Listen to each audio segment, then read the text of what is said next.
Time for sound design. In today's video, I break down a track I made from a bunch of vinyl records. Let me first play you a part of the track.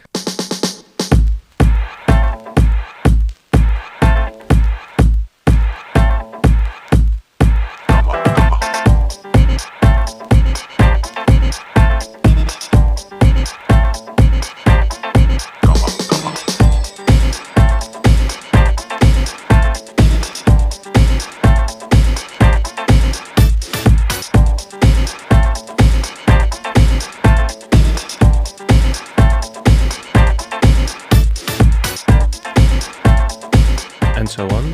This track I made entirely from 5 vinyl records, and I will link all those vinyl records in the description below. And the limitation I set to myself is that every sound in the track I was going to make had to come from one of those records. So that includes all the melodic instruments. I will now go to Ableton and show you how I made this track. So this is the session in Ableton. It has 14 tracks, everything from drums to a bass line to a melodic element, texture, and the main riff, and even some a cappella. And I color-coded the tracks based on from what record they come. So here on top I have the different samples, and I now will walk through each of the different tracks to show you what kind of sample I used, how I chopped it, what kind of sound design I did to it. So starting with the first record that I used, it's this record from Jimmy Cliff, Hot Shot, and the sample I used from that record is, I actually used 2 samples. So first I used this part.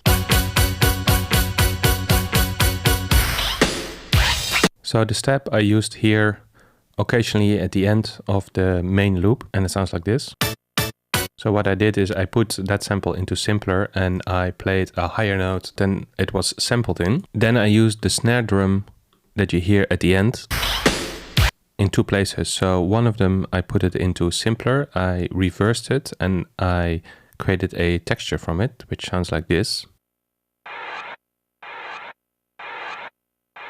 And I also used the snare drum as a snare drum.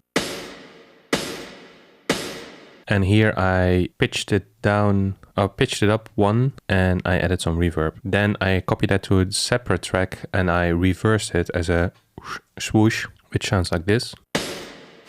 All that came from this one sample. Then I sampled from a different track on the same vinyl. I sampled the intro, which is this kind of spacey sound.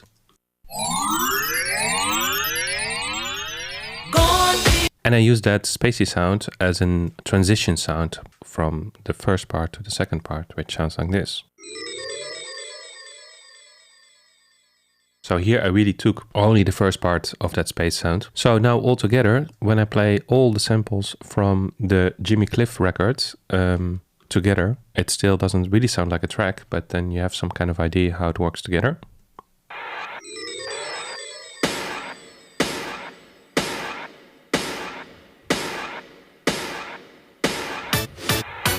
Moving on to the second record that I used, it's the Toasted Marshmallow Feed Breaks from DJ Qbert. It's a turntablism record which has beats and samples on it. And from this record I used the snare out of this beat. That's the snare I took from that record and I chopped it up and it sounds like this. And from that same beat I also took the shaker, which sounds like this. Then from the same record, from a different piece, I took the bass note, so the sample sounds like this. So just before the fresh, you hear that sort of 808 style bass. So I chopped that up and then I just repeated that on every beat basically. So all 3 samples together sounds like this.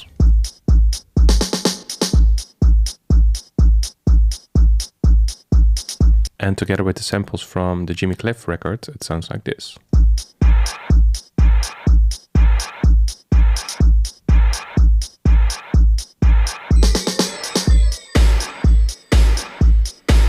So the third record is the 12-inch from Bubba Sparxxx, the hip-hop artist. The single is called Lovely, and it has, besides the radio and LP version, it has the instrumental and the a cappella. So there you can really chop out little pieces that are clean and good to use. So I used here 2 samples again from this record. So the beginning of the beat sounds like this.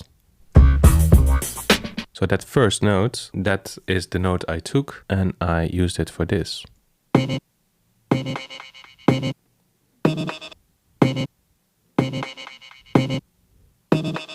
So here I did some sound design. So I pitched it up. First I tuned it to a, what did I tune it to?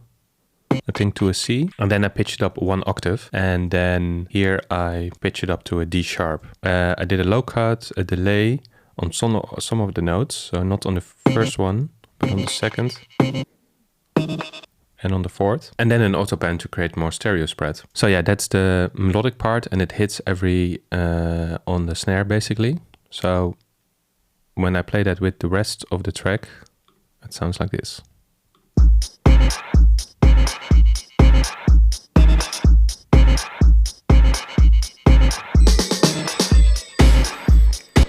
Then the second sample I took from the Bubba Sparxxx record is from the a cappella version.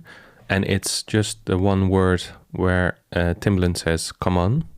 There it comes again. Come on, come on. That was a little part, and I just used that in the intro and in the first part of the track. I pitched it down to low cut, no delay, that's it. Come on, come on. Coming to record number 4, this is Finger Juice Broke Beats. It's a record with drum breaks on it, and I took the kick drum from this one. So from this drum break, I chopped it up, and then it sounds like this.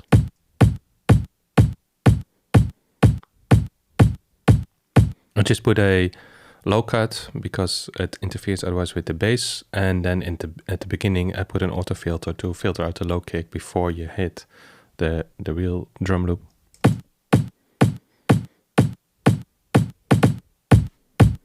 So pretty straightforward. Together with the bass it sounds like this. And then from the same drum break I also took a hi-hat, and that sounds like this. And I already had a shaker, so together with the shaker it sounds like this.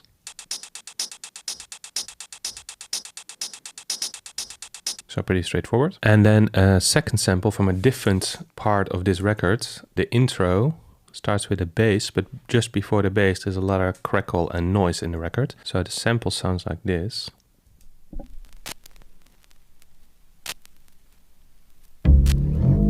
And I don't use that bass note, but I just use the noise at the beginning. So I put that sample into Simpler and I looped the noise part, put a low cut EQ on it at 1000 Hertz, a redux, a lot of reverb, and then you create this kind of texture.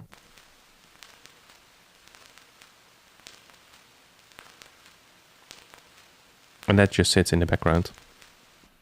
And now to the star of the show, this record. It's the Brazil 45 box curated by Mike D from the Beastie Boys from Mr. Bongo. So it has 5 of these 7-inch records. And from this record, I got the main kind of riff that you hear. So the sample is this.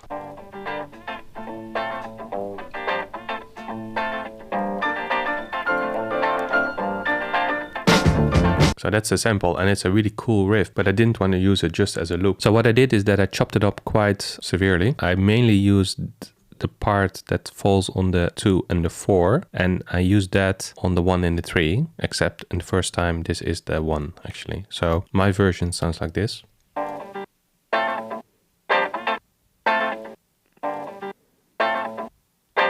On its own, it sounds a bit weird, but if you hear it with the rest of music, it kind of works. And it alternates with the other melodic element, which is the Bubba Sparxxx intro note. So when I play those two together, it makes more sense.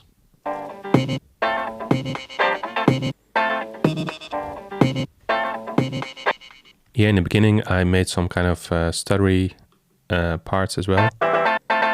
And when I play it all together, you can hear now the result, and maybe that now it makes more sense.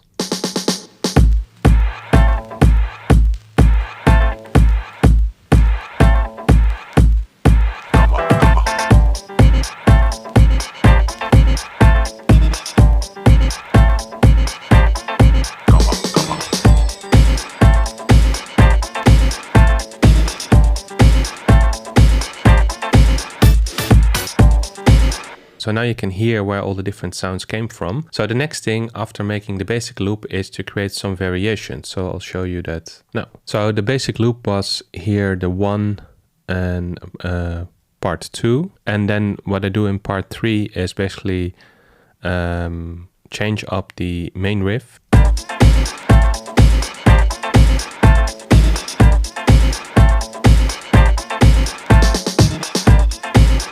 And then at the end of part 3, I do a 1-bar bridge, and then there's a break, which basically strips down a lot of the stuff and repeats some other stuff. So let me play that.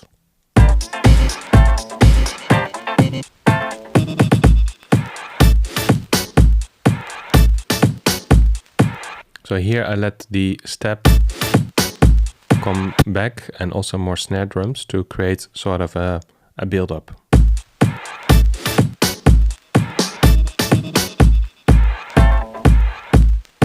I think this part, this transition with the space sound works really well. So let me show you. I muted one of the bass drums and the kick drum, but I have the voice that says Come on.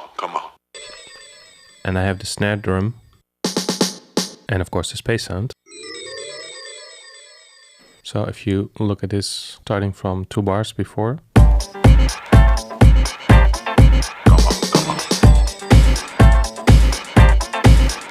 So yeah, that's it for this breakdown video. I used 5 records, and there's a lot of sounds on those records, but it's still kind of difficult to find everything you need, like especially for the bass and for some melodic elements. But the point was just to challenge myself and to see what I can make from it. And the nice thing is that you come up with stuff that you would otherwise not have done when you can use any kind of sound there is. So you do come up with creative ways of using sounds in sort of unconventional ways. Hope you enjoyed this video. Keep creating music. Let me know if you have any questions, and see you in the next one.